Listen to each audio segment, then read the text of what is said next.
दिल्ली, मुंबई और अहमदाबाद में अधिक मामले क्यों देखे जा रहे हैं? अगर हम महानगरों की बात करते हैं, जिसमें दिल्ली, मुंबई, अहमदाबाद, ये 3 बड़े शहर, जहां हमें देखने को मिल रहा है कि काफी ज्यादा नंबर ऑफ कोरोना के केसेस यहाँ पॉजिटिव आ रहे हैं। इसका मुख्यतः कारण अगर हम समझें तो एक तो इन शहरों की पॉपुलेशन डेंसिटी जो कि काफी ज्यादा है। दूसरा, जो टेस्टिंग फैसिलिटीज यहाँ पर इजीली अवेलेबल हैं, इससे जो भी सस्पेक्टेड केस होता है वो उसको टेस्टिंग फैसिलिटी मिल जाती है। तीसरा, हमें ये समझना होगा कि यहाँ के लोगों से इंटरनेशनल ट्रैवल की फैसिलिटी भी ज़्यादा है। सो जो इंटरनेशनल एयरपोर्ट्स हैं, यहाँ काफ़ी विदेशों से लोगों को लाया गया था।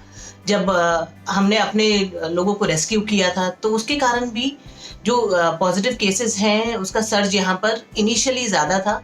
और ये तो हम सब जानते हैं कि ये जो वायरस है ये काफ़ी कंटेजियस है। सो इस कंटेजियस होने के कारण जब इनिशियली यहाँ पर कुछ केसेस जो थे जो विदेशों से आए और स्प्रेड हुए, तो ये नंबर मल्टीप्लिकेशन जो था वो काफ़ी ईजिली और काफ़ी जल्दी हो पाया है।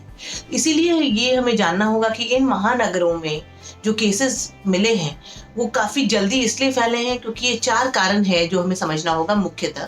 पहला, यहाँ की पॉपुलेशन डेंसिटी। दूसरा, रेट ऑफ इंटरनेशनल ट्रैवल। तीसरा, यहाँ का जो वायरस की टेस्टिंग फैसिलिटीज़ की लैब है, जिसके कारण जो टेस्टिंग फैसिलिटी है वो इजीली अवेलेबल है। और चौथा, ये वायरस का प्रॉपर्टी इटसेल्फ कि ये इसका इन्फेक्टिविटी रेट बहुत ज़्यादा है। तो इनिशियली जब भी कोई पॉजिटिव केस आता है तो उसका स्प्रेड होना स्वाभाविक है इस वायरस के लिए।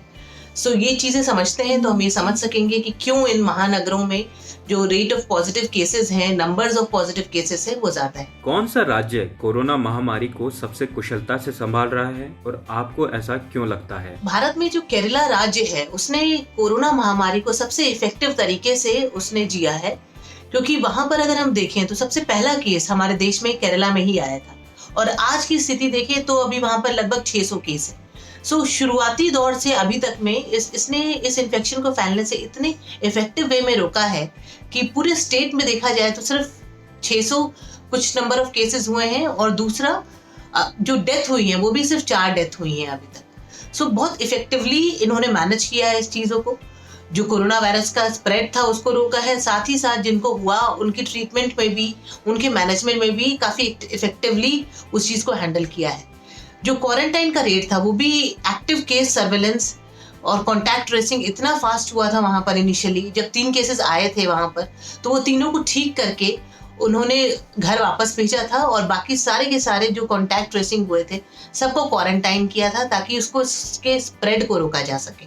सो इतनी इफेक्टिव हैंडलिंग के कारण ही कोरोना जो एक महामारी की तरह पूरे विश्व में फैला हुआ है, केरला ने काफ़ी बखूबी इसको हैंडल किया है कि पहला केस जो जनवरी एंड में आया था और आज के डेट में इसमें इतने महीने बीतने के बाद भी वहाँ पर सिर्फ 600 केसेस हैं और डेथ भी काफ़ी कम हुई है। सो उससे हमें काफ़ी सीखने को चाहिए कि केरला ने कैसे इस चीज़ों को हैंडल किया है। सारे लोग उस चीज़ को समझें और दूसरे स्टेट्स भी इस चीज़ को लागू करें तो हो सकता है दूसरे स्टेट्स भी काफ़ी बेहतर करेंगे। क्या आपको लगता है कि भारत में वर्तमान परीक्षण दर संतोषजनक है?